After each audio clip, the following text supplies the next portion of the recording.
अस्सलाम वालेकुम। आप देख रहे हैं वर्ल्ड उर्दू न्यूज़। खबर शामिल करते हैं पंजाब से। मोहम्मद उस्मान सुलहरिया की रिपोर्ट के मुताबिक अफसोसनाक वाक़या गुजरात में चालान पर दिल बर्दाश्ता होकर मजदूर ड्राइवर की खुदकुशी।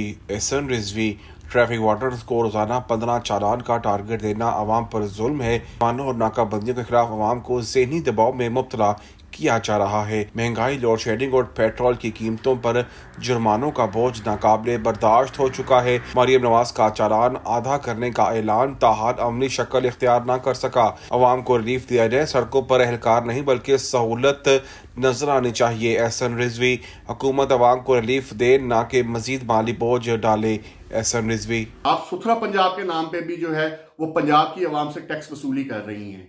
मुझे बताया जाए क्या इस तरह के जालमाना जुर्माने और इस तरह की नाकाबंदियां करके ट्रैफिक चलान खैबर पख्तूनख्वा में भी होते हैं? क्या सिंध में भी ऐसा होता है? क्या बलूचिस्तान में भी ऐसा होता है कि ये बम सिर्फ पंजाब की आवाम पे गिराया जा रहा है? आवाम जानती है कि मुल्क मुश्किल हालात से गुजर रहा है। आवाम महंगा पेट्रोल डलवा रही है, आवाम बिजली की लोड शेडिंग बर्दाश्त कर रही है, आवाम गैस की लोड शेडिंग बर्दाश्त कर रही है।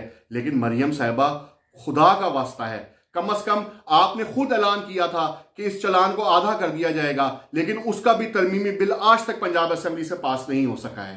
तो खुदारा अपने इन फैसलों पर नजरसानी कीजिए, पंजाब की आवाम के लिए आसानी पैदा कीजिए, ताकि पंजाब की आवाम जब अपने घर से निकले तो उसको ऐसा ना लगे कि सरकारी एहलकार बाहर भत्ताखोरी करने के लिए खड़े हुए हैं या टैक्स कलेक्शन के लिए खड़े हुए हैं। आपकी बड़ी मेहरबानी होगी कि आप पंजाब की आवाम को इन जालमाना जुर्मानों से उनकी जान छुड़वाएं। बहुत शुक्रिया।